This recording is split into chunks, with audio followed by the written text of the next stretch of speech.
Good afternoon from Hackensack. This is Victor, and this afternoon I'm making one of the no recipe recipes that appeared in the New York Times over the weekend.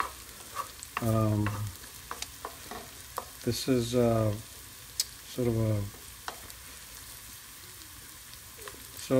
this one is chickpeas and shells.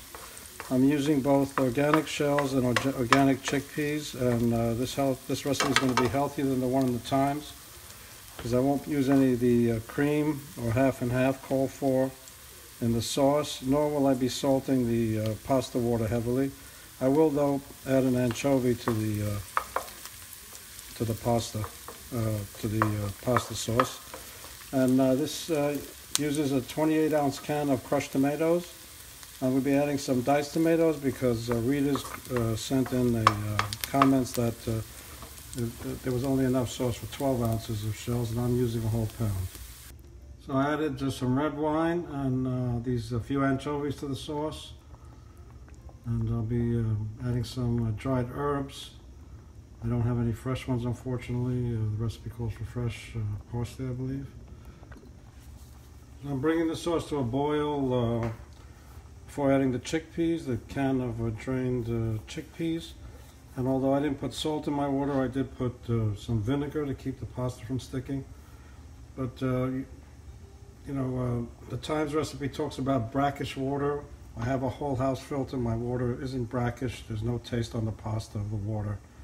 So I don't think you have to mask it with salt. I think the only reason I'm making this recipe is because it uses shells. As I said, I'm using organic shells, but fortunately Whole Foods Market, which had organic whole wheat pasta from Italy, has discontinued the whole wheat shells, so I bought the conventional shells. As wonderful as the organic pasta from Whole Foods is, the cooking times are all over the place. The shells say 14 to 15 minutes, but with the whole wheat it was only 9 or 10 minutes, so I'm going to start with 9 minutes on the conventional ones. So the cooking time was between 10 and 11 minutes, and because the shells catch the sauce, when you eat it, they also catch water, so drain it really well. So here's the finished dish. The Times recommends cream or half and half. Forget about it, but it doesn't mention adding some grated cheese. Enjoy.